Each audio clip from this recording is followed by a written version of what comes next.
Assalamualaikum warahmatullahi wabarakatuh. Bismillah, alhamdulillah, wa ni'matillah, wala haula wala quwata illa billah. Rabbi sokri sodri wa yasirli amri wahlul uqdatam min lisani yafqahu qawli. Amma ba'du. Salam tetepangan malih para kadang kinasih ingkang tansah kawula tresnani, mugi-mugi wonten ing kesempatan punika kula lan panjenengan sedaya tansah diparingi sehat walafiat mboten mawi alangan satunggaling punapa-punapa, tansah pinaringan rejeki ingkang kalal nggih kathah barokah fitini wa dunya ilal akhirah amin amin ya rabbal alamin. Mriki kawula badhe membahas nggih punika mengenai kembang telon. Filosofi kembang telon. Urip iku mawarna-warna kena ngono kena ngene, ananging atine kudu tansah kantil kumantil marang Gusti Kang Maha Kuwasa. Kembang telon iku kembang kang cacahe ana 3 rupa. Biasane isine mawar, kenanga lan kanthil. Ana uga ing sawetara papan kang migunakake mlathi ananging kang luwih umum tinemu ing masyarakat Jawa yaiku mawar, kenanga lan kanthil. Ing kabudayan Jawa, kembang telon iku ora namung campuran telung jenising utawa telung jenis kembang ananging uga nemu swara lan piwulang luhur tumrape urip. Dadi kembang telon iku kembang kang cacahe ana 3 rupa, biasane isine mawar, kenanga lan kanthil.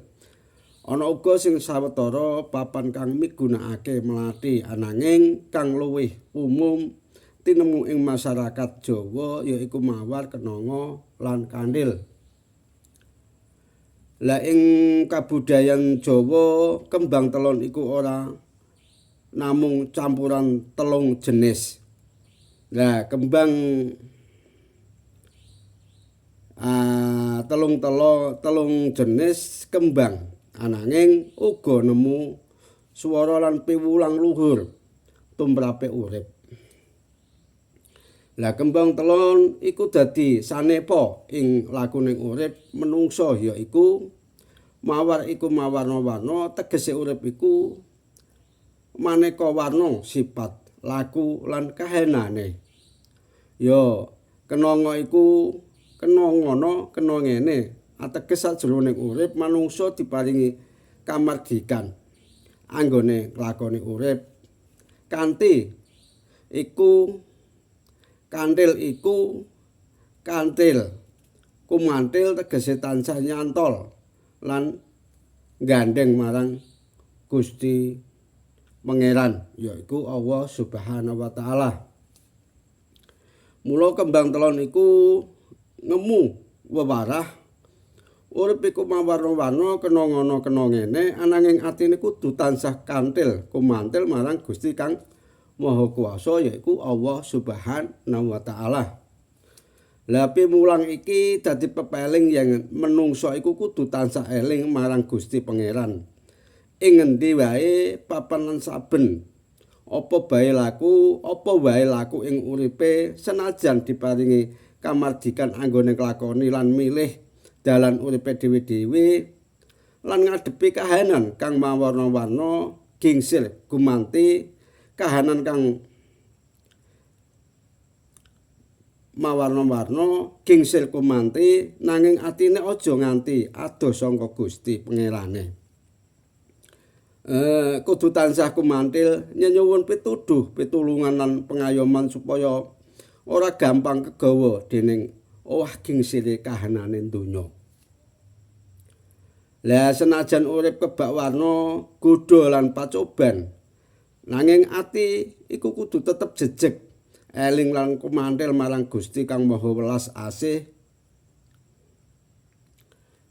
Lah miturut tutur kang gentok tinular ing masyarakat Jawa piwulang iki minangka salah sawijine wewarah luhur saking Sunan Kalijaga kang diwulangake lumantar sanepa lan perlambang kang prasaja ananging ngemu werdi kang jero tumrape uripe manungsa. Dadi filosofi kembang telon. Dadi filosofi kembang telon urip iku mawarna-warna kena ngono kena ngene ananging atine kudu tansah kanthil kumantil marang Gusti Kang Maha Kuwasa yaiku Allah Subhanahu wa taala. Lah kembang telon iku kembang kang cacahe ana 3 rupa. Lah biasane isine mawar, kenanga lan kanthil. Ana uga ing sawetara papan kang migunakake melati ananging kang luwih umum tinemu ing masyarakat Jawa yaiku mawar, kenanga lan kanthil.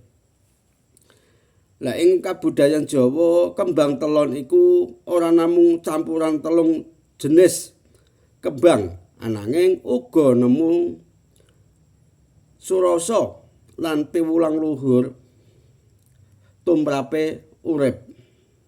Lah kembang telu iku dadi sanepaning laku ning urip menungsa yaiku mawar. Iku mawarna-warna tegese urip iku maneka warna sifat laku lan kahanane. Lah kenanga iku keneng ngono kenengene ateges sajroning urip menungsa diparingi kamardikan anggone nglakoni uripe. Dene kanthil iku kanthil utawa kumantil tegese tansah nyantol lan gandeng marang Gusti Pangeran. Lah mula kembang telon iku ngemu wewarah urip iku mawarna-warna kena ngono kena ngene ananging atine kudu tansah kanthil kumantil marang Gusti Kang Maha Kuwasa yaiku Allah Subhanahu wa taala. Lah piwulang iki dadi pepelinge yen menungsa iku kudu tansah eling marang Gusti Pangeran ing ngendi wae papan lan saben apa wae laku ing uripe. Lah senajan diparingi kamardikan anggone nglakoni lan milih dalan uripe dhewe-dhewe lan ngadepi kahanan kang mawarna-warna gingsir kumati nanging atine aja nganti adoh sangka Gustine.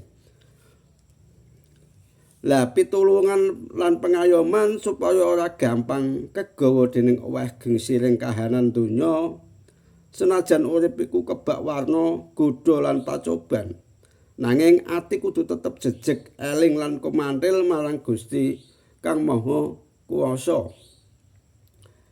Lah miturut tutur kang gethok tinular ing masyarakat Jawa piwulang iki minangka salah sawijining wewarah luhur saking Sunan Kalijaga kang diwulangake lumantar sanepa lan pralambang kang prasaja ananging ngemu werdi kang jero tumrap uriping menungsa. Lah niku mau ingkang dipun wastani kembang telon utawa filosofine kembang telon sampun kula wedharake wonten ing inggil kala wau. Mugi-mugi kanthi babagan atau babaran punapa ingkang kula ucapake wonten ing inggil niku wau andadosake motivasi pembelajaran kula lan panjenengan sami sebagai wong Jawa tansah nguri-uri kabudayan nglestarakno adat. Minangka kanthi anane sesaji ya nganggo kembang, tingkepan ya nganggo kembang, ritual ya nganggo kembang. Niku mok saderma ta lantaran kanthi lantaran apa sing wis disediakake niku wau dungane mugi-mugi Allah Subhanahu wa taala tansah ngabulaken punapa ingkang dados pangajape kula lan panjenengan kanthi mengaten ingkang saged kawula aturaken wonten ing kalodhangan punika. Kirang langkungipun kula pribadi nggih nyuwun agunging pangapunten. Wallahu a'lam bishawab. Wassalamualaikum warahmatullahi wabarakatuh.